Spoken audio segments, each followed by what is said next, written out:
Like Steve Jobs talks about, like the point of a computer is to be a bicycle for the mind. Wow. And that's the point. As a human is an interesting creature, but it's really when we combine ourselves with our tools, that's when we're the best. Yes. And I was like, that's bullshit, because my computer, my normal MacBook or iPad, is making me the worst version of myself. It's the opposite of a bicycle for the mind. It's making me be this like addicted, dopamine riddled, like base stem, wasting my time eating junk food information all day person with horrible health. And so I was like, what does it look like to make a healthier computer, distraction free, non-addicting computer that's also sovereign and is a beautiful platform for being your higher self?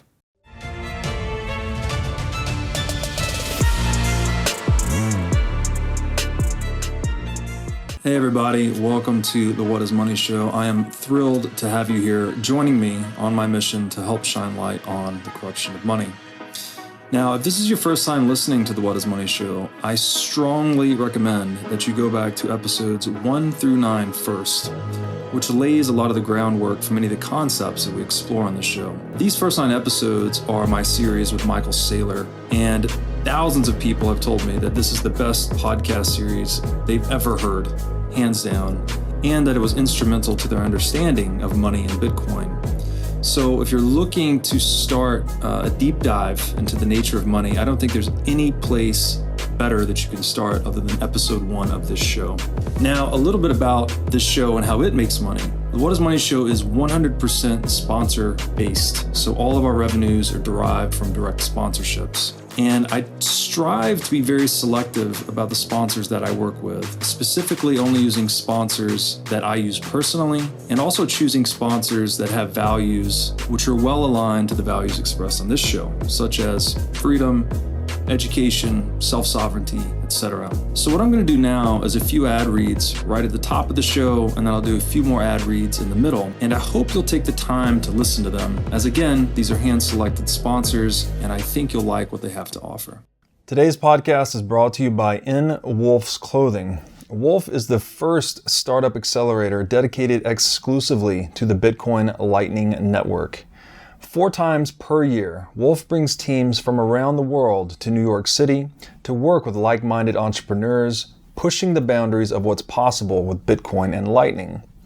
The program is designed to help early-stage companies achieve product-market fit, develop their brand, secure early-stage funding, and grow businesses that help fuel the global adoption of Bitcoin. So go to wolfnyc.com to learn more about the program or apply. Again, that's Wolf NYC, WOLFNYC.com.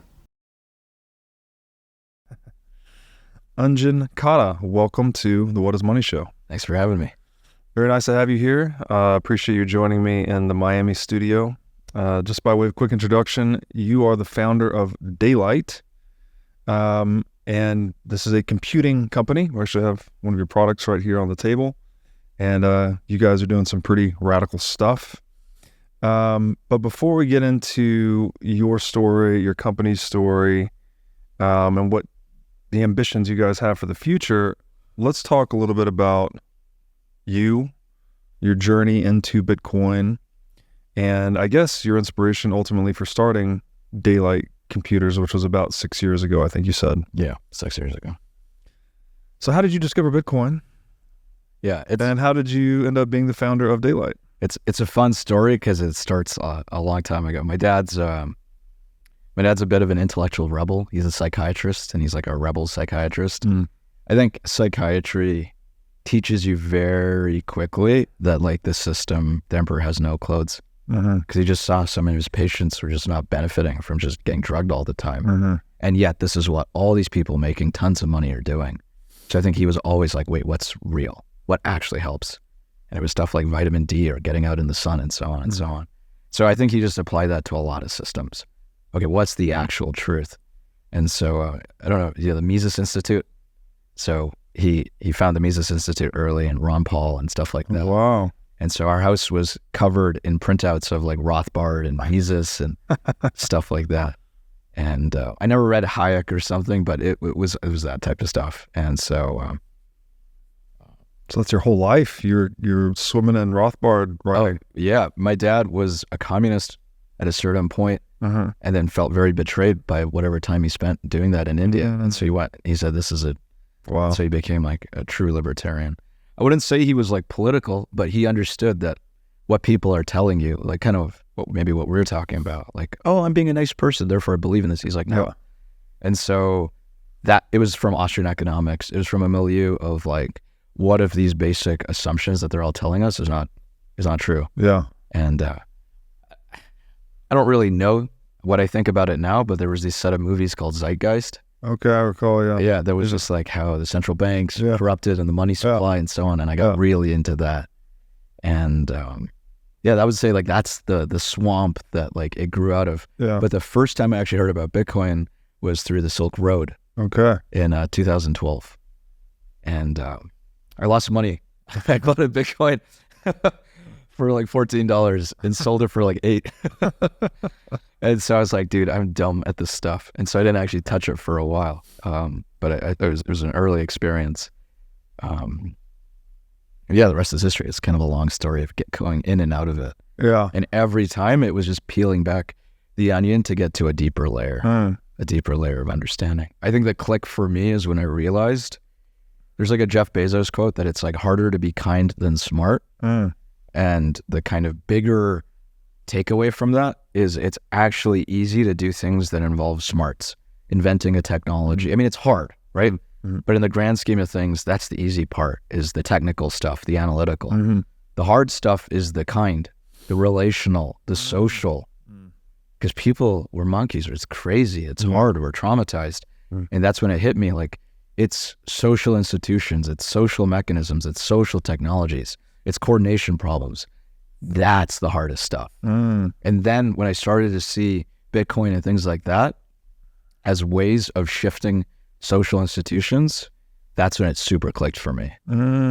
Interesting.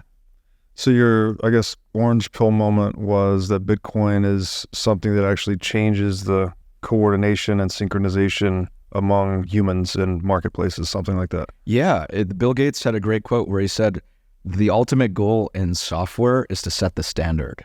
Yes. If you have the file format that everybody uses, you have power. Yeah. And then there's a great XKCD comic where somebody's like, there's 9 different, formats. Right. I'm going to create the ultimate format that, captures them all. Yeah. And then the next panel of the comic says, next day, there are now 10 competing formats.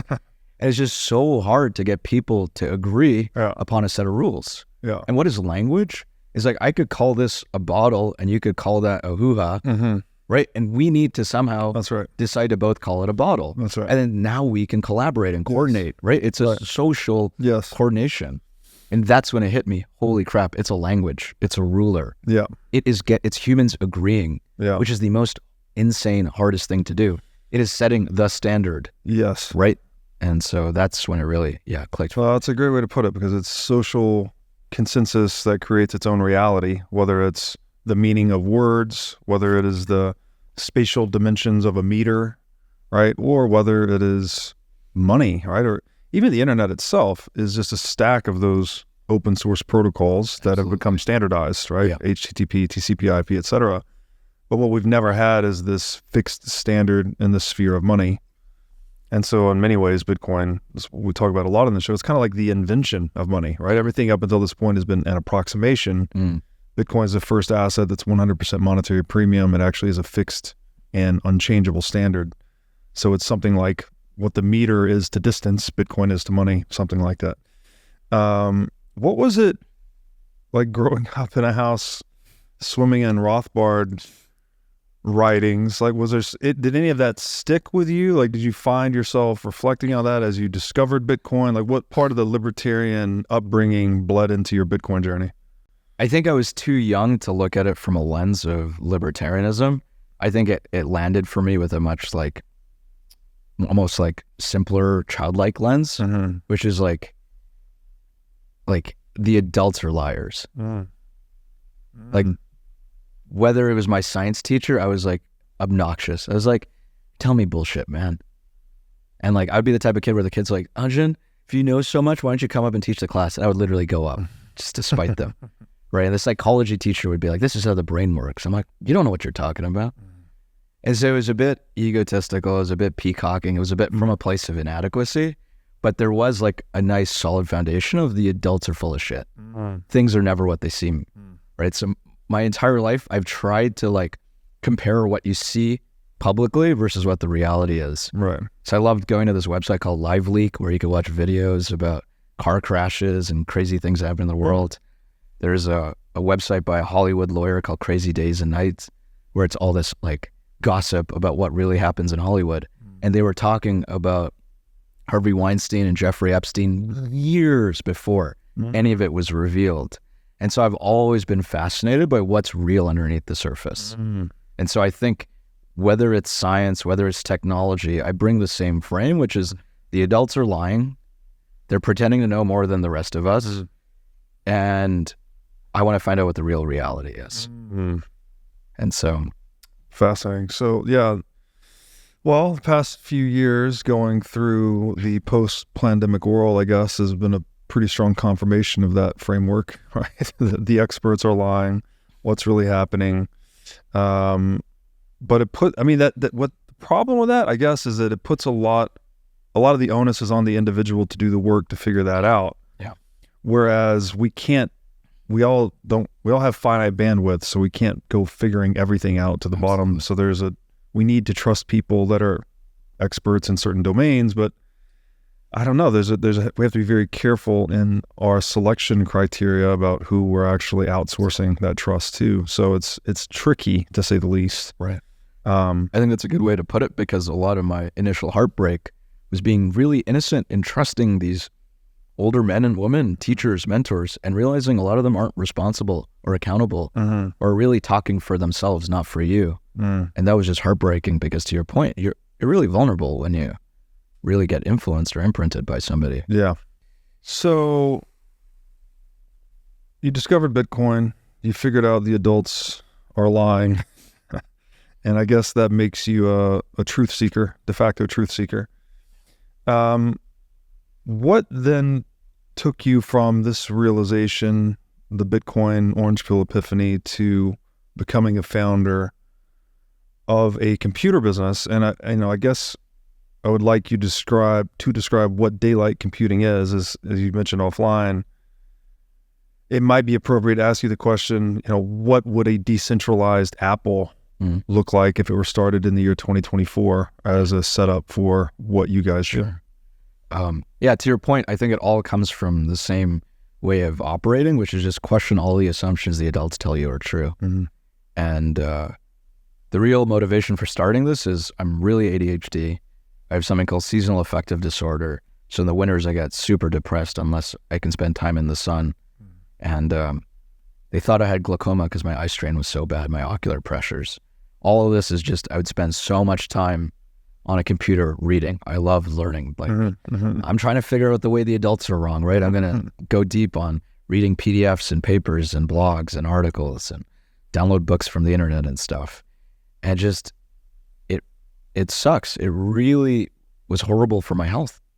My sleep was screwed up. I got really depressed because you're stuck inside all the time. I can't really use a computer outside. You can barely see it. And then I would just open up 500 tabs. I'd never do what I'm supposed to do. I would want to read something deep, and next thing you know, it's 2 hours on ESPN. And I blame myself for it all. I was just like, oh, you don't have enough willpower. You don't have discipline. Like, you suck. You're never going to be successful. And at a certain point, I just had like two choices, which is I could just blame myself and say like, woe is me, and I'm screwed. In a weird way, it is both being like radically accountable and being a bit of a victim.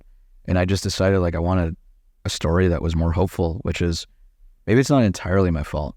Maybe there's something we can do and change with computers such that other people like myself, but really I was truly just doing it for myself, can actually be just a better version of themselves. Like Steve Jobs talks about, like the point of a computer is to be a bicycle for the mind. Wow.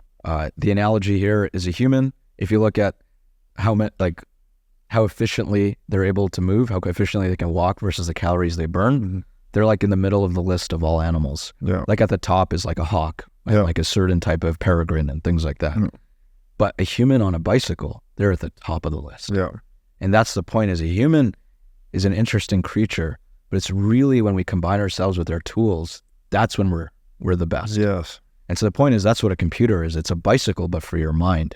You're able to be the best version of yourself. And I was like, that's bullshit, because my computer, my normal MacBook or iPad, is making me the worst version of myself. It's the opposite of a bicycle for the mind. It's making me be this like addicted, dopamine riddled, like base stem, wasting my time eating junk food information all day person with horrible health. And so I was like, what does it look like to make a healthier computer? The way I think about it is physical integrity is health. Physical sovereignty is health. Anything you do on top doesn't matter if you don't have that, right? You got to look at reality in terms of its a stack. And then the next one up is cognitive sovereignty or cognitive integrity. If you're not mentally sound, if your attention is constantly being taken from you, if you can't even own your own agency and freedom of where you place your attention, the rest of your life flows downstream from that. And so my goal was like, what does it look like to build a healthier, distraction-free, non-addicting computer that's also sovereign and is a beautiful platform for being your higher self, that depth of learning, that depth of thinking, that great ideas, great insight, that agency comes out of wanting what you want. To me, that's so missing in society. No one ever takes the time in the modern world to actually realize, like, what do I want? What are my values? And that to me is what makes you free. Otherwise, you're just following somebody else's algorithms, and you have no idea whether they have your best interests in mind. So that was kind of the starting point of this. It was an act of desperation to make a computer that wouldn't make me feel like I suck. And that was it. It was in a way, my time in college was all trying to be selfless, working on medical technology and health technology, and kind of all failed. It didn't really work. And so this was almost the opposite. It was an act of selfishness where I'm just like, I don't care if this helps anybody else. I need this. Because I can believe that I'm a shithead, or I can believe I might have a little bit more than what it currently looks like. And I chose to believe the latter. That's great. Probably some of the world's best products, I would imagine, are born from that place of pain, right? Where you just have a certain problem that needs to be solved, and the role of the entrepreneur is to solve that problem cleverly, elegantly, efficiently, and then sell that solution to the world. So if you feel the pain directly and you solve that pain for yourself in a novel, ingenious way, then you're probably where you're going to get the best products typically. Forget multivitamins and other supplements. Animal organs are the most nutrient-dense foods on the planet. You can get 100 times more nutrients from organs than you can from muscle meats. But the problem with eating organs is that they are difficult to find in stores, they are difficult to prepare, and even when they are prepared well, they often don't taste great. Thankfully, Heart and Soil Supplements has made consuming organ meats so much easier by providing powderized organs in capsule form. Organ meats include everything your body needs to thrive: vitamins, minerals, peptides, proteins, and growth factors. This is why organ meats were the most prized foods for our ancestors. Fortunately for us, Heart and Soil makes these treasured foods easily accessible. So go to heartandsoil.co today and use discount code Breedlove to get started on your journey to optimal health and vitality. Again, that's heartandsoil.co, discount code Breedlove. Over the past 9 years, I've been going through a pretty serious struggle with my personal health. It started with a sharp pain and stiffness in my hip after a lifting injury, which I later learned was related to some pretty extensive inflammation in my gut. Then I developed an autoimmune issue, and soon I was having joint pain all over, skin irritations, and all kinds of digestive issues. I visited many doctors trying to figure out what was wrong, but none of them were able to help me fix any of my issues. I eventually started to see an energy healer with whom I had some limited success, but it wasn't until I started working with the biohacker Anthony DiClementi last year that I was finally able to start making real progress on my healing journey. Anthony spent a lot of time with me learning about my specific situation and worked with me to adapt a custom health plan to address my needs. Anthony has served as a personal biohacker for celebrities, billionaires, and professional athletes all over the world. Besides helping people like me overcome health issues, Anthony and his world-class medical team also help guys that just want to optimize their cognitive performance, guys that want to pack on some muscle, and guys that just want to get shredded. Anthony keeps a tight book of business and is selective about the clients he brings on. To apply for Anthony's biohacking services, text Breedlove to 847-943-7221. Again, to apply for Anthony's biohacking services, just text Breedlove to 847-943-7221. I'm wondering too if, and the other thing, the bicycle for the mind is interesting because I remember Steve Jobs telling that story, right? It's basically the energy efficiency of locomotion of all the animals. Exactly. And you look at human on foot, we're middle of the pack. Yeah. And the highest on the list was a soaring bird of some kind, very efficient, right? Just gliding on the wind. Right. But then the human on the bicycle, right, outperforms that bird like 10x or something. And so there's this strange difference between animals and humans, that animals conform themselves to their environments, but humans, through our capacity for cooperation and communication, we actually work together to conform our environments to us, right? I mean, I guess animals do this to an extent, right? Birds will build a nest, but birds aren't building supply chains and, shipping containers and spaceships and satellites. So like we really go the extra mile, so to speak, in terms of modifying our environment to suit our wants, as you're saying. And so the computer that you were running on was not suitable for you, right? Really from a health standpoint. And so what is it then about Apple? So if we zero in on Apple as kind of like an analogy for, I mean, I guess it's a direct competitor for you, but the analogy would be Apple is providing a certain product today that is obviously centralized. The software that it runs on, or I guess the software applications that run on Apple are being engineered by an individual group of people to be addictive and things like this. Like how does Daylight, is it more decentralized than Apple? How does it sort of address some of the concerns you have with Apple and its technology ecosystem? Right. I think you could describe Apple in two ways, which is they're really the only totally vertically integrated computing company in the world, meaning they can do software and hardware and brand and marketing and deep supply chain stuff, all of it. Somebody like Samsung, they can technically do all of it, but they're really good at hardware and bad at software. And a lot of American companies, they can do software, but they really can't really do consumer hardware. If you're talking about not just consumer, then it's like Tesla, SpaceX, and Apple. There's really not that much more. And so that's what makes Apple unique, is they can create these holistic computing experiences that really nobody else can. And I think the second salient part about Apple is they're a public company. No longer run by the founder, but run by a professional CEO. And I think the hard part there is when you're a public company, part of a market that kind of has pretty misaligned incentives with the ultimate customers in society. Whatever they want to do for their customer is always going to be bottlenecked by being able to maintain the multiple they get from public markets, being able to maintain that quarterly EPS growth. And so to me, the salient parts about Apple is their stock price is based on their services revenue continuing to grow. Because, they've sold iPhones to almost everybody in the world who can own iPhones. The way they make more money is they make more money from each person through selling them software services. What does that mean? They want to lock you into more of their software. It doesn't matter what the best storage service is. Let's sign up for iCloud. Oops, iCloud gets more expensive. Oh, come on, let's join our Apple One subscription. Every app that goes through an iPhone, they get 30% of it. Wow. So good luck. If you want a decentralized app store, if you want apps that they don't approve of, no chance.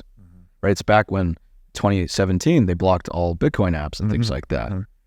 They control it. It's completely a monopoly. And their incentives are not necessarily aligned with us. Services revenue, here's another way to grow it, Apple Pay. So let's say you're trying to create a different payment rails, be it Lightning or whatever it may be. No, because we need that Apple Pay revenue to make services revenue go up to justify our 30x multiple. How do we get to 5 trillion as a company? And so to me, I just see a future where they are forced to, because they're already worth 2 to 3 trillion. They are forced to rent seek even more. They're forced to lock you in even more. And I just think that is so fundamentally misaligned with what we're trying to do, with what the rest of us want. And it is so hard to unseat them. In my opinion, they have zero competition. You could say Samsung, you could say the Pixel phone, but I don't think they're anywhere close. They have zero competitions. There's nothing we're just going to have to be stuck with them. Every piece of software on top of it could be built in a way that's peer-to-peer, decentralized, socially beneficial. But that layer in the stack, it's controlled by a monopoly that's absolutely co-opted by shareholders. So the way I think about us is, how do we also create a vertically integrated computing company? What that means is we don't work backwards from the solution. We don't say, oh, we're an operating system company. What problems can we solve with operating systems? Oh, we're a new healthy computer screen company. What problems can we solve? No. We need to be able to have capacities up and down the stack, from color theory to community to making the best reading app, to having our own bookstore, to having an operating system, to having the drivers that use your RAM and Wi-Fi and Bluetooth, to the underlying hardware, to the ergonomics, to the material it's made of. You have to be able to do the whole thing to create a holistic experience that's really good. And that is the core capacity that I'm hoping we can create, that, in my opinion, only Apple has. A vertically integrated computing company that starts with the problem and the need and is able to, wherever in the stack, pull it together to do the solution. And then the second part is having a different business model and a set of financial incentives and a different value system that is more public benefit, that is more socially beneficial, that is trying to move towards a world that is more sovereign, that is less disintermediated, is more person to person, instead of these unaccountable institutions and governments and companies. And so how do we do that? How do we not get co-opted by shareholders like the way Apple did? And since we're starting from scratch, and since we've been listening to podcasts like yours and others, we have that value system, we have that philosophy. And now it's a journey of learning and humility to actually build the business, to hire the people, to pick the technologies that allow us to build towards that world. So that's why decentralized Apple is a reasonable analogy for what we're trying to do. Decentralized public benefit Apple. Right. If Steve Jobs came back, reincarnated with a conscious, came on your show and got pilled by you, and realized it was total bullshit that he sold everybody else iPhones and iPads like their children, but he did not allow his own kids to have an iPhone and iPad until they're 16. Come on, dude. So it's Steve Jobs feeling the guilt of that, coming back to make something that's almost like what we're trying to do. Fascinating. What is it then? So a lot of the problems that I'm hearing from you about Apple sound like fiat problems in a way, right? So Apple has an obscene multiple on its business. This has somewhat to do with its growth prospects. But as you're saying, it's a vertically integrated business, right? So their hardware, software, services, hardware and software have already been tapped out more or less. So now it's service sector growth that would justify that multiple, right? That they would expect to continue to grow software. Right. Grow services, right. Or maybe software is a component of this too, software subscriptions. That would justify their obscene multiple, but that multiple too is somewhat propelled by the fact that, well, money's being depreciated rapidly, so people use real estate, equities, et cetera, as a store of value, so the multiple tends to be higher. You also mentioned quarterly targets and EPS centric management culture, which is pretty normal and for Fortune 1000 companies. Also a fiat problem, right? What is it about the economic model of daylight that fixes some of these incentive problems or fiat problems that Apple suffers from today? Right. The short answer is most of that answer is future facing. The longer answer is we've done everything in our power to be a blank sheet of paper. Meaning, even so far with the investors we've not given away board seats. We've not signed away covenants. We've not told people we're going to go public in 6 years and you're going to get this return. We said we may never get your money back again. The real goal is how do you not get tied down by all these incentives that may not be aligned. So I think we've done a reasonable job so far to get to here with that being the case where we're kind of a blank sheet of paper. Now going forward, as we scale the business, raise more money, start bringing in revenue, maybe access debt markets or whatever it may be, how do we not get captured? And I don't think I have a simple answer. I don't think I know per se, but I really want to be careful and I want to learn from the best people. And I think that's why getting involved in this community early is crucial. So we learn how can we build it differently? Because it's not going to be good intentions that does it. It's going to be systematically and methodically understanding what the malincentives of the existing system are and how you avoid that. And it's tricky business because everybody is super into what you're doing and they're humane and aligned and pro-social until they got to pay for their mortgage, right? And it's like, so I honestly don't know. And I think the goal is just to lead with curiosity. Fascinating. So this is products, right? The Daylight computer that you brought in today.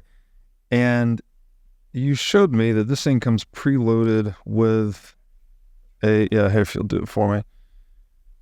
It comes, sure, that's fine. Sure. You get a sneak preview. I can say what's on screen though, right? Yeah. Okay, so this thing, all of these things come preloaded with the Bitcoin white paper. If my team doesn't excommunicate me, yeah.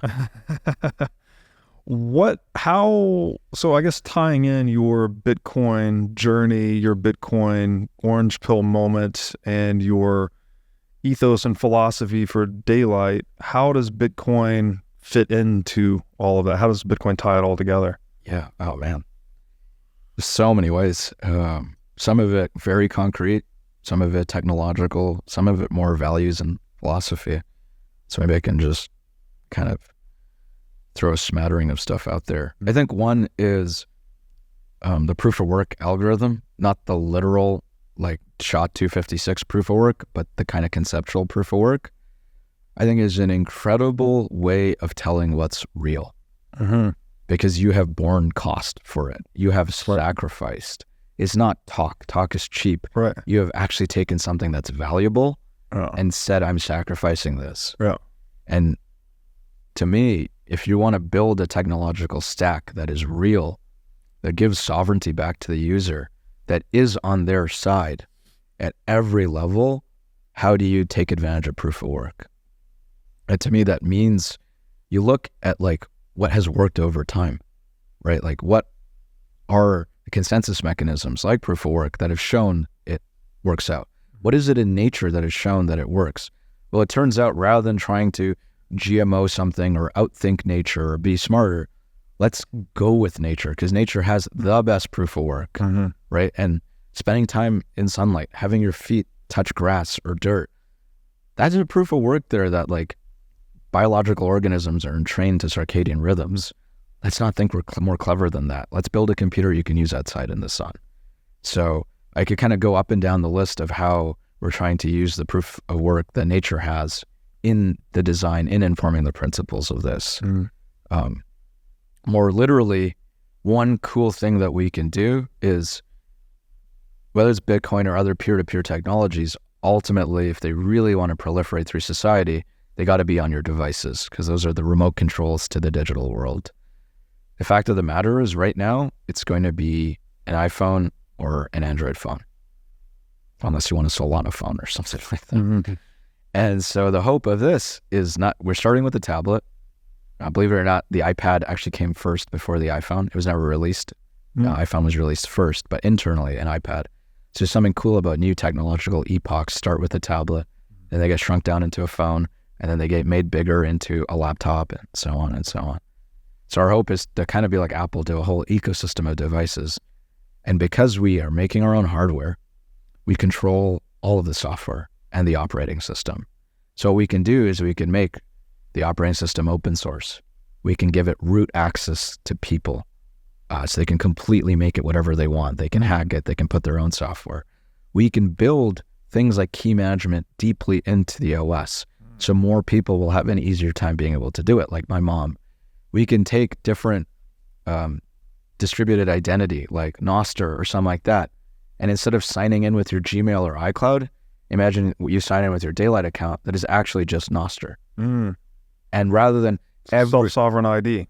And built into the OS. So rather than going to 10 different apps and each time having to sign into Nostr, what happens if you just sign in once in the OS, and then the OS is able to sign into every app? So you have a beautiful user experience. Wow. Sign in once, signs in everywhere with their Nostr. What if you could take Lightning or, federated, like Fediment type stuff, like take eCash, Chaumian eCash, and build it into the thing so you can have peer-to-peer payments or micropayments? I think somebody's got to pull that off eventually. And this is meant to be, a replacement for a newspaper, a replacement for a magazine, a replacement for a printout. You're going to read a lot of stuff on this. Imagine if you could pull off micropayments and create a non-ad-based economy that's more aligned, because we're building this stuff not at an app level, not, hey, please download it, not a Chrome extension, but into the OS. It's already there. It's opt-out, not opt-in.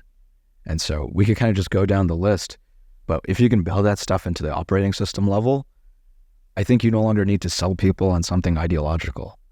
I think they just do what they normally do, but in the back end, it's running these rails that are far more, in my opinion, like humane.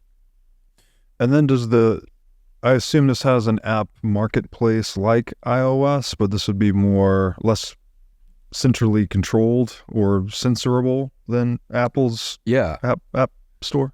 Yeah, I think the thing we want to lean into is the problem with iOS apps, like Apple apps or Android apps, is they're black boxes. Yeah. If you download the YouTube app, you can't do anything to the YouTube app. Right. It's the YouTube app. Yeah. I don't know if you're familiar with like Chrome extensions. Yes. So what's cool about a web app when it loads in your browser is it's not black boxed. Right. Your browser is actually running that software. And you can see the code on it. So you can see the code. So the way a Chrome extension works is it allows you to modify the app. So I have a little Chrome extension that takes the YouTube homepage and nukes all the recommendations. So all you have is the search bar. So every time I go to YouTube, all I see is the YouTube logo and a search bar and blank. And the reason this is helpful is often I go to YouTube wanting to like, oh, what's this like Breedlove Lowry video that he's talking about? And I go there and I see some NBA highlights on the thing. And before I know it, I've spent, 40 minutes watching stupid videos. But YouTube wants that because they make more money. But I just wanted to watch Breedlove and Lowry, right? So this Chrome extension allows me to change YouTube such that it's more in my interest rather than in YouTube's interest. Yeah. And to me, that's the future, where it's just other people can produce stuff, but then you get to choose how you engage with it. Right. Because that's, what the hell, man? Sure. Don't you tell me how I get to use YouTube. Right. And so what we want to prioritize is a web app ecosystem and a web app store, so all users have agency. So they can disagree with me and say, your design sucks, and change it. They can disagree with me and say, I don't want my children looking at my home screen like that, and they can get rid of that. And so what's advantageous about a web app store is you can't censor, because if you have access to the internet, you have access to any web app. So there is no 30% tax. And why is Apple or Android doing this? Because they lose the 30% they can charge, because you can't charge with a web app store. Right. Everybody has access to the internet. So our hope is from the beginning, have this in mind. Don't overpromise to investors that we're going to charge 30%. We're going to be a $600 billion company. We might be only the 10th of the size of that. The app, it'll just be a free app store. We can find other interesting business models, but make sure that like where we're getting our money, the cash flow from the hardware, other professional services, isn't dependent on becoming a gatekeeper. And so then you have, an uncensored app store. Fascinating. Yeah, I feel like the aspect of being able to log in once with a self-sovereign ID and have that automatically log you into all the other software, that would save me like 30 minutes a day. I feel like 30 minutes a day I'm spent, even though the passwords are memorized in Chrome or whatever the browser is, I'm still having to hit it in the two-factor authentication. I'm like constantly, and you're in and out of so many accounts these days that if I could just do this like kind of universal sign-in thing, that would be a huge time saver, basically. I'd like to thank my friends at Swan Bitcoin for their long-standing support of the What is Money show. Swan's mission is to help millions of people get into Bitcoin, so they built the best solution to set up recurring Bitcoin buys and automatic withdrawals into cold storage. With the Swan app, it takes just 2 minutes to sign up and start buying Bitcoin. If you're a new customer, you get $10 in free Bitcoin for signing up, and the first $10,000 of Bitcoin you buy incurs 0 fees. If you're an existing Swan customer, then the next $10,000 of Bitcoin you buy now incurs 0 fees. So if you love to recommend Bitcoin to friends and family, then Swan is the best place to start. So go to swanbitcoin.com/breedlove to get started today. Again, that's swanbitcoin.com/breedlove. Are you sick of being robbed by politicians through inflation and endless money printing? If so, you need to be at Bitcoin 2024 in Nashville, Tennessee on July 25th through 27th. As the largest Bitcoin and Fintech conference in the world, Bitcoin 2024 stands as a beacon of monetary freedom, a glimmer of hope amongst a darkening macroeconomic backdrop. Top speakers, companies, and thought leaders from across the industry will convene in Nashville to look ahead to the next year and beyond. I will be there, and Bitcoin conferences like this have become my favorite place to socialize since becoming a Bitcoiner. Ticket prices will increase soon. Get your tickets now and secure your spot at this game-changing event. So go to b.tc/conference and use discount code BREEDLOVE to sign up for the Bitcoin 2024 conference. Again, that's b.tc/conference, discount code BREEDLOVE. So sovereignty, so this idea, this principle of, maybe has different definitions to different people. I would define it as the ability to act as you see fit, essentially, in the world. Yeah. Obviously very core to the ethos of Bitcoin, right? Bitcoin lets you have full control over your money or the asset itself in a way that no one else can interfere with, Right. Which is another way of really letting you control the fruits of your own labor, which in a way lets you own yourself more completely, which is kind of interesting. Like the tool, this bicycle for your purchasing power maybe actually lets you own really the fruits of your labor across time more effectively. Now, sovereignty, though, there's a health component to this, right? If you're not healthy, well, then you can't act as you see fit, obviously. There's this cognitive component that I think Apple seems to affect, right? Where you went on YouTube to look at a certain, Breedlove Lowry video, but you got distracted by NBA videos. There's some degree where you were trying to do one thing, but your brainstem was hijacked to do another. So there may be some loss of sovereignty there. Right. And then I guess really your ability to adapt yourself to the world seems to be somewhat compromised by some of these centralized, I don't know what we call these. Are these addiction algorithms? I mean, what is it that YouTube is and other software applications are using to keep you engaged, right? Keep your attention on the app, whether or not it's where your attention was intended to go in the first place. Right. How can we reclaim sovereignty in those respects by using some of the tools you've described? Right. I think what's cool about this is you can attack the problem at multiple levels. Mm-hmm. One is you have an operating system, you have a hardware that specifically protects you from these things. So imagine when you do download apps on this, notifications are off by default. Well, on most things, notifications are on by default. So still to this day, my mom had she downloaded the Marriott hotel app so she could use the swimming pool. And still every day or week, she's getting deals from Marriott and she never stays in that hotel. Right. It's just eating into a little bit of her attention and peace of mind. Right. So you can literally change what the baseline defaults in relationship is. Yeah. So I think that's one thing. The second thing is what I was saying is if you have agency over the apps, you could, maybe I can't make a Chrome extension, but somebody can. And then you tell everybody, hey, download this. It'll make YouTube, it'll nuke it of all of its recommendations and stuff like that. So then it less likely can hijack you. Because it's set up to hijack you. Sure. And then the third thing, kind of going back to how digital money and things like that can help, is the attention economy does what it does because it's all free, so you are the product. Sure. So they're trying to steal your time. Right. Because they can monetize that into money. Right. What if instead, if you went to a YouTube video and you watched it more than 20 seconds, you pay it 3 cents or something like that, right? Which is not possible with credit card fees and things like that. But with digital money, is possible. Yeah. Then suddenly it's not a competition for your time. It's a competition for quality. You can actually have a meritocracy around that, right? Those still people will try to hack it and this and that, but you're really leveling it up. And to me, that is fascinating. You talk to Silicon Valley people, why has microtransactions failed? They'll give you a million reasons. A lot of it comes down to existing financial payment rails and then user behavior. Yeah. You can't get everybody to download these wallets and stuff. You can't get every author to also do it. You have a problem. But that's the cool part about hardware. They don't need to buy our thing because we're doing innovative, microtransaction stuff. They're just buying it because they want a healthier computer for their child. Right. They want a computer for their child that's not going to mess up their brain. They want a computer that they can use outside in the sun. But we've done all of this on the back end at no compromise to user experience. I think that's the part here that breaks my heart, is this isn't ideological. Like everything has to be worse to have this.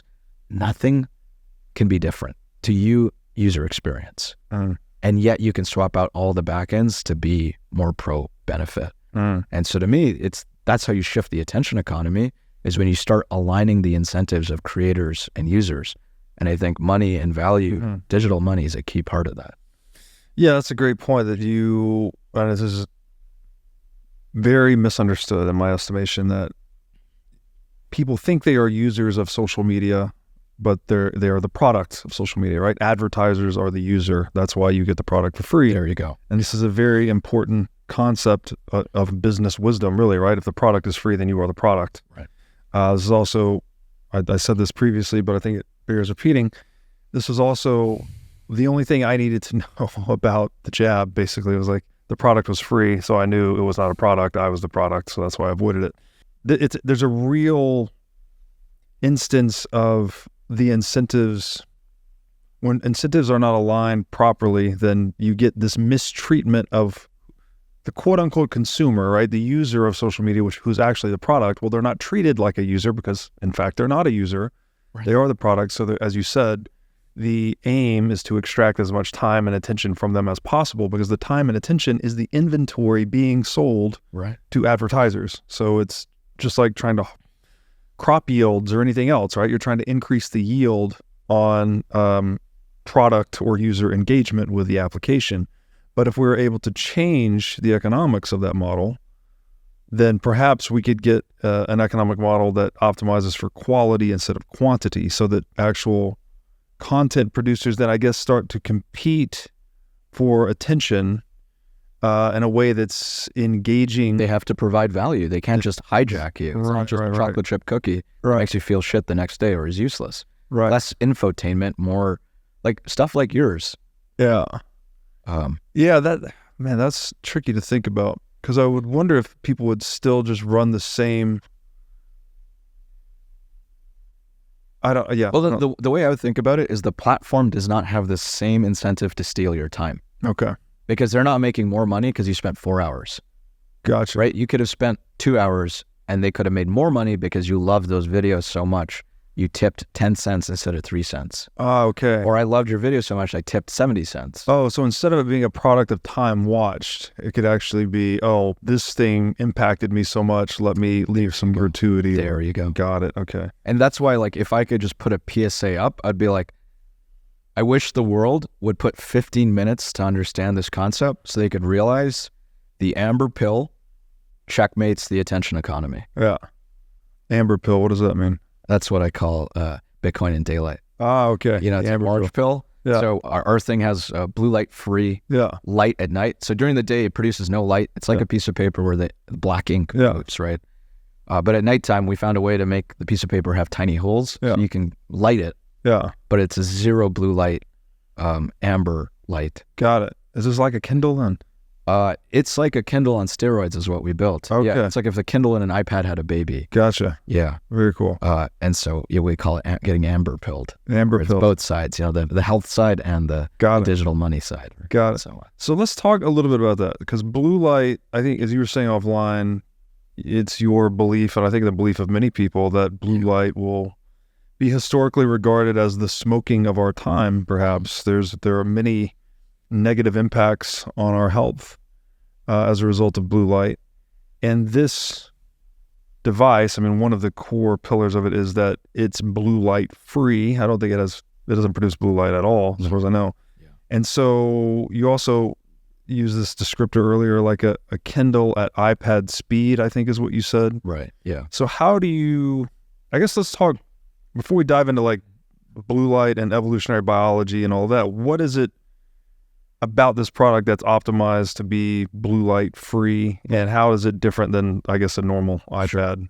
If you don't mind me going nerdy for a second, please, just kind of give a frame. You're in the right place for nerdy. Nice. What we take for granted as a computer, and just as like, this is how a computer screen is actually one of two main categories of computer screens. And if you go back to the 60s, people were exploring both these categories, but one category was completely dropped and forgotten. And the other one is what we all know. So the category we all know is called emissive, emissive. It's emitting light. Mm-hmm. It is a flashlight. Emissive screens, one, because they make colors look really good. Mm. They are very bright. They are very stimulating. They're very saturated.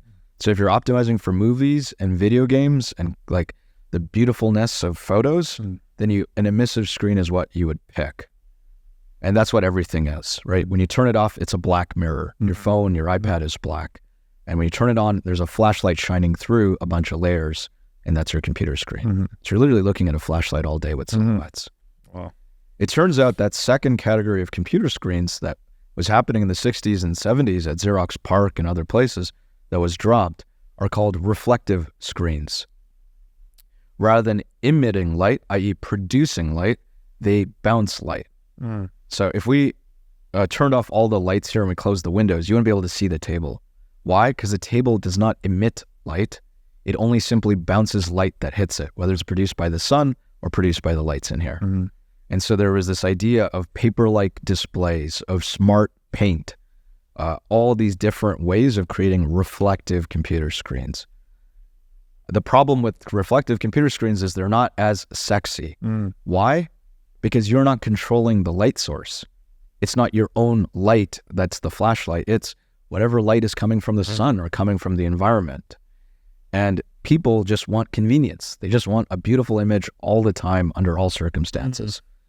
So the second arc of reflective screens went nowhere. But there was a few products here and there that were reflective screens. So if you remember the Game Boy, that's a reflective screen. Yeah. At least the first generations, and then they switched to emissive because they wanted it to look better. The Kindle is a reflective screen. And the cool quality of a reflective screen is when it's done right, it doesn't produce its own light, meaning it doesn't emit blue light. It doesn't emit artificial light. It uses the light of your environment. So if you are outside or you're beside a window, it is reflecting, it's bouncing natural full spectrum sunlight. It also means you can use it outside in the direct sun. And if you're able to, the Kindle kind of has this feature, this other stuff doesn't. At nighttime, you can try to use a blue light free light and bounce it off the screen to be able to read it in the dark. And basically, the problem with reflective screens like the Kindle is they're so slow. The actual screen refreshes so slow. It's fine for reading Harry Potter and 50 Shades of Grey when you're turning a page a minute. Mm-hmm. But it's literally too slow to scroll, to zoom, to move around, to type, to search, to go through a Google Doc, to read a Substack newsletter, to watch a video. No chance. And so the key insight I had was, does a reflective screen have to be that slow, or can it be made fast? And long story short, it took 6 years, but we were able to make the world's first fast reflective paper-like screen technology. We're the only ones in the world who can do this. And what it enables is a type of computer screen that doesn't produce light. And therefore, there is no blue light when you use it. That's one. Number two is you can use it outside in the sun. Number three, it doesn't strain your eyes as much. It's kind of like when you read on an iPad versus a physical book, it's a little bit just easier on your eyes. Number four, there's a phenomenon called screen apnea that happens with emissive screens. So there's sleep apnea, where you don't breathe properly when you sleep. But it turns out when you're on a screen that's emissive, you have a small amount of deer in headlights effect, where your sympathetic nervous system activates, your pupils constrict, and your breathing rate is shown in the literature actually slows down. So everybody's a little bit more anxious. Wow. Because they're literally less embodied. They're breathing less. And it turns out with a paper-like reflective screen, because it's not emitting, you actually lose the screen apnea. So you're a little bit calmer and less anxious while you're using it. And then the last quality is we're able to put tiny holes in it. And so at nighttime, you can shine a diffuse, pure amber, zero blue, flicker-free. And I can define what flicker-free means, light. So that way you're able to use it at nighttime without causing any sleep disturbance. Because blue light suppresses your melatonin levels. It affects your mitochondria metabolism. It strains your eyes. It causes blur. And it affects your dopamine system. Yeah. And so... Yeah, I have this, and I think you have it too, as we identified earlier, but this redshift function on my phone that I always turn on at night. And if I forget to turn it on, it basically turns your iPhone, I guess, from emissive into reflective in a way. Not really. No, all it does is it removes the blue light. Removes the blue light. Yes. So I can viscerally feel it, though. If I don't turn it on, I wake up if I look at my phone. But if it's on red mode, then I'm like, it doesn't activate me in that way. This is amazing that... Because the literature is so poor about this, but to people who use it, it is so obvious. Yes. And then I can't wait for us to do science to show people this. Yeah. And so the blue light, the emissivity, and the flicker are the main ways it affects you, with blue light being the biggest. You're reducing the blue light about 60, 70% when you're putting it into red mode there. With ours, it's 99.5. Wow. Because that's at a software level trying to do it. Yeah. We're trying to do it at a hardware level. Wow. And so we're able to do it at far more efficiency. And we have no flicker. So believe it or not, on your phone, the light, even though it looks like it's just, it looks constant, right? Right. It's actually flickering like 4 million times a second. Wow. Maybe more, maybe less. I'm forgetting the number. But it's what it does is it basically changes the brightness by changing its flicker. So if it's on for a millisecond and off for 2 milliseconds, it'll be at 33% brightness. If it's on for 2 milliseconds and off for 1 millisecond, it'll be at 66% brightness. And that's how they change brightness. And the basic idea is they're like, that won't affect you. But one thing we're learning is brains are really sensitive. Yeah. And for some percentage of people, your brain notices that and gets slightly confused. Wow. And that shows up as some like headaches or migraines.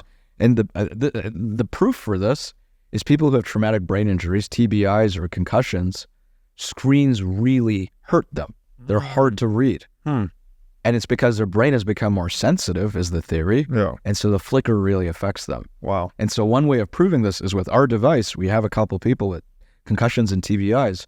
It doesn't hurt them. Right. So the proof's in the pudding. Wow. And so flicker-free, blue light-free, and reflective rather than emissive to reduce eye strain. What is it about? So I guess part of the value proposition of daylight is going to be, I mean, people need to realize then the problems of blue light from an evolutionary biology perspective, right? That blue light actually, as you said earlier, might one day be regarded as the smoking of our time. So can we dig into that a little bit? Like what is blue light? I guess to start, what are the problems that it introduces to biological organisms like ourselves? Right. And what would be the major motivations for someone to switch away from a blue light producing technology to a non-blue light? Great. And the real pioneers in this, I'm just a transmitter of the knowledge, are folks like Jack Kruse, Alexander Wunsch, a lot of these circadian rhythm researchers, Jacob Lieberman. There's all these folks that have been going for a while saying, whoa, light really matters. And I like the framing of when we decentralize, you're always still choosing to centralize around something, but choose to centralize around something transcendent. When you decentralize, instead of a doctor who you're putting your life in front of, you're centralizing around the sun, around nature, around God, whatever it may be, right? These things that are transcendent. And so for me, the first thing to realize is biology is built around light. The reason we sleep is because in the past we didn't have as intense of an atmosphere. There was way more gamma rays and radiation. So if you try to do mitosis, if you try to do any DNA replication during the day, you would get off the charts numbers of mutations because the radiation would hit it. So guess what sleep is when the sun goes away and there's less radiation, that's when you go into a state of then doing growth and regeneration. And that's when you have most of your main DNA replication activities because it can happen more safely. Wow. So the basic cycle of biology comes from a cooperation with the sun. Wow. And so if you think about us evolving, we're trying to look for what's stable and what's not stable in the environment to adapt to. Because imagine if it was cold and you grew 3 feet of hair and the next day's hot and you like lose all of it, you would die. Right. So you're like, wait, temperature is not stable unless it happens for 6 months in a row or 3 weeks in a row or whatever it may be. And so one of the things that's most stable in the environment outside of a solar eclipse or a volcano covering the earth is the sun. Yeah. And so when the sun comes up every day, that is a solid signal for biology to partner with. Yes. Adaptation centers on the invariance of the environment. At the invariance, beautifully said. And so it turns out the sun, when it rises, it's red shifted and a lot of infrared. That's the case every day with the sunrise. It turns out the sun at noon and 1 p.m. has a lot of blue light and is a balanced spectrum. That's the case every day. And as the sun, when it sets at night, is also back to being red shifted again. And that's the case every day. And so what biology has done is created circadian rhythms that are based around the sun. And like any system, you have a goal, but just because of a lot of noise in the environment, you kind of drift from the goal. And if you drift for too long, you're kind of out of whack. And so what biology does is every day, it retrains itself to the sun. And then it drifts and it re-entrains and it drifts. And so the system never quite falls apart because it's always coming back to a stable signal. And every day at 1 p.m., you get a certain spectrum. And every sunrise and every sunset is basically the same. And so the body was like, dude, this is an uncorruptible signal. We will depend on this heavily. And so for the first time in history, when we were creating artificial blue light that's unbalanced by infrared or the rest of the visible light spectrum, our biology is like, I always trust blue light. Wow. If there's blue light, it's 2 p.m., baby. Let's do everything that says 2 p.m., right? And there's a bunch more stuff. The way it affects your dopamine, the way it affects mitochondria. But the simplest way to do it is screwing up the clocks of your body. Wow. And Barbara Tversky has a book that says the first function of the brain is for movement across all of this, which is another way of saying cooperation, which is another way of saying timing. If you look at a computer, it'll always say 3.5 gigahertz or 4 gigahertz. Have you ever wondered what that gigahertz is? It's a description of the clock of a computer. The computer ticks 4 billion times per second. Why is it described by its clock? Because everything is synchronized by the clock. Wow. On this tick, we're going to do this piece of math. On this tick, we're going to do this. On this tick, we're going to divide. Tick, tick, tick, tick. You use a clock to coordinate activity. Yeah. And so basically our body has all these clocks, which we call our circadian rhythms, to coordinate activity. Ooh, we release growth hormone here. Ooh, let's reduce norepinephrine here. Ooh, let's do insulin there. And all of that is happening in some like really complex, fantastical system that needs to coordinate with each other. And so I like the analogy of, if imagine you were catching a train and the clock on your watch and the clock the conductor is doing and the clock that somebody else has all says different times. Right. You're not catching that train. For sure. That's chaos. Yeah. So imagine our body is getting confused because our display is telling one of the clocks in our brain, the suprachiasmatic nucleus, it's a different time. Yet the clock in our pancreas says something different. And they're all like, wait, we thought it's 2 p.m. Wait, I thought it's 6 p.m. Wait, what? And so when everybody is, because of their clock, is missing their train, in the real world, we call that chaos. Yes. Chaos in the body, because everybody's missing its trains, is called inflammation. Wow. And so you start to see a lot of these problems of autoimmunity and inflammation and anxiety and sleep and chronic stress having a contribution from this internal bodily chaos from blue light and this lack of connection to nature and to the things that are invariant. Wow. Truly mind-blowing, actually, and so many things are coming up for me as it pertains to Bitcoin. So I don't know if you read this piece, and I hope I'm getting the title right, but it's Proof of Work as a Decentralized Clock. Oh, wow. It's a piece from like 2014, maybe. I'll text it to you, but I got it describes basically Bitcoin as, a clock which creates its own time. Block time is its own really instance of time. Basically, it's independent of, chronological time, so to speak. And then, obviously Bitcoin, so it's a clock, but it's also money. Money is the component for socioeconomic coordination, right, across space and time. It's how buyers and sellers coordinate their actions. It's how global supply chains are coordinated, marketplaces, etc. So that's fascinating to me, that if biology that is entrained to light, the invariance of light, right, which is the sun's rising and setting at basically the same time, at the same days, year after year, season after season, and that is coordinating the cascade of hormonal signals that is your biology, then all of a sudden we invent blue light technology. We just throw a wrench into that process, essentially. What have you done? It's almost like daylight savings Fiat time. light. Yeah, fiat light, fiat time, fiat whatever. And so that is the consequence on biology then. It's that we're messing up the internal timing system or clock of the organism, and then that is leading to hormonal misfiring, all over, disharmony, all over. That's inflammation, you said, basically. Yeah, people know about melatonin suppression and the effect on sleep cycles. Yeah. But the science is starting to come out about how it affects your mitochondria. Yeah. How it affects your insulin response. Right. Yeah, I could keep going. Yeah. Wow.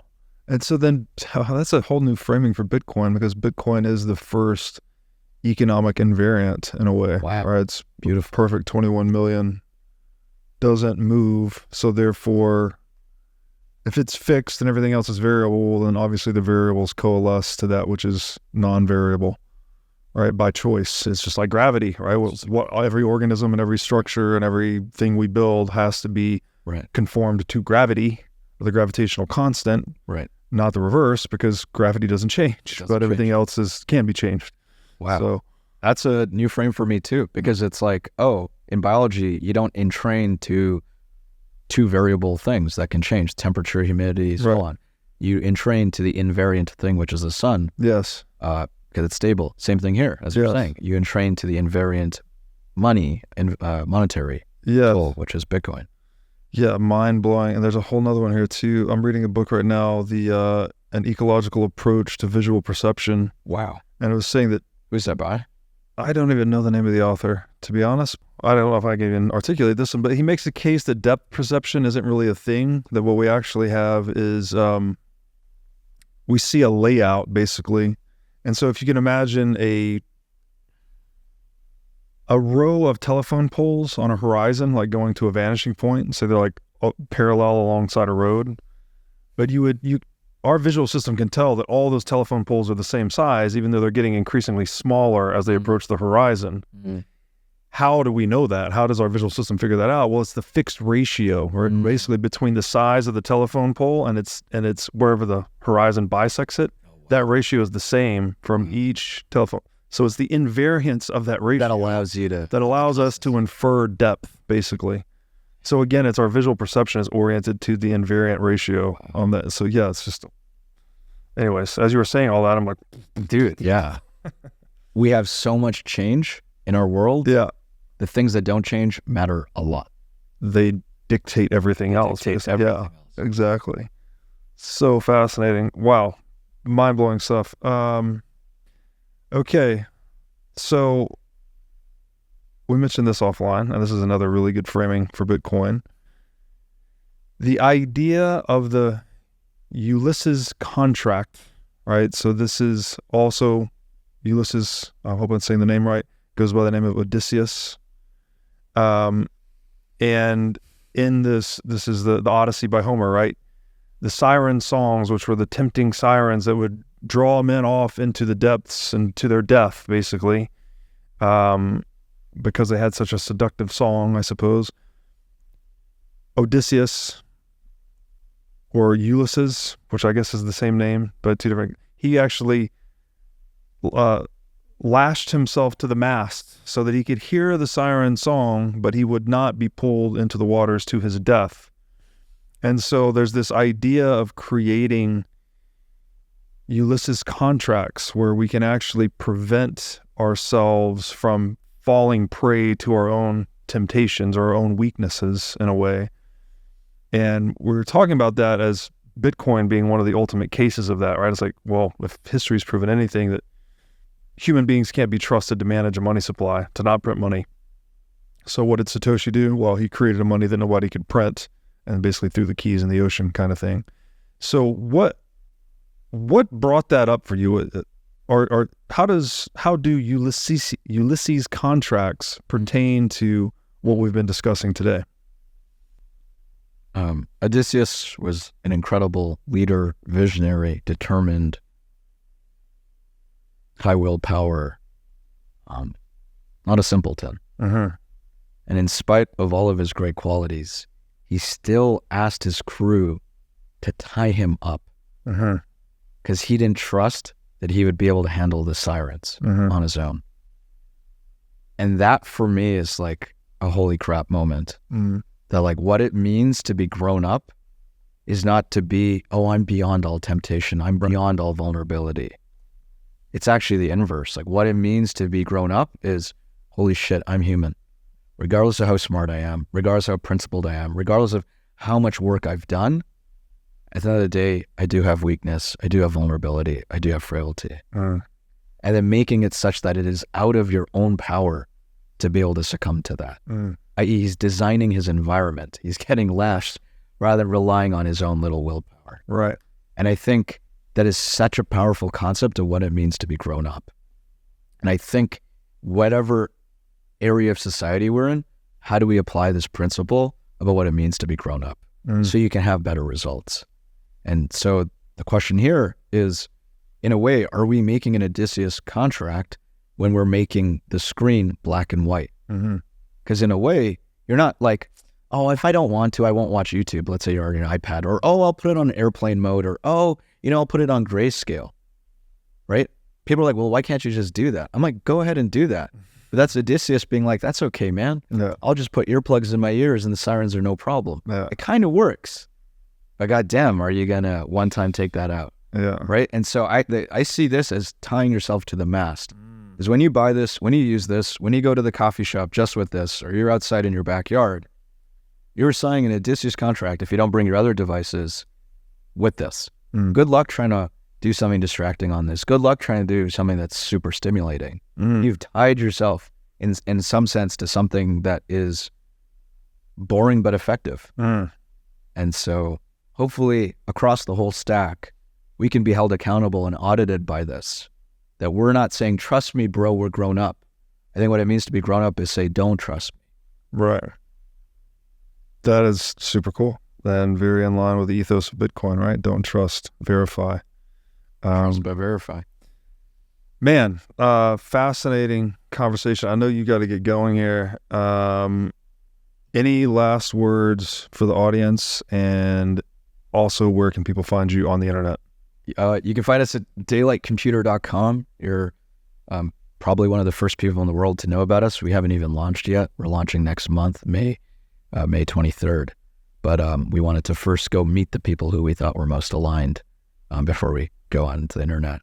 So daylightcomputer.com, you can sign up for a waiting list. You can also put a deposit down for a pre-order. It's for the tablet. And I'd say just the main thing is the last time the world's seen a new computer company was 12 years ago with Oculus. And it got swallowed up by Facebook. It got pulled into the big tech orbit. And so the chance of a new computer company making it in society is extremely difficult. And so if Daylight survives, as Daylight is able to help bring forth with the rest of the rest of y'all, this vision of a more empowered, sovereign, accountable, humane, grown-up computing and, society, it's only going to happen because we all decide it's going to happen. It's not going to happen because we yell from the top. It has to be that people trust us. People verify, people audit us. Do you really mean what you're saying? Are you really aligned, or are you just trying to sell a computer? So I would just ask people to really not give us the benefit of the doubt, but give us the grace of trying to understand and see if we're a worthy steward of creating a substrate for a lot of this decentralized world to be built on top of.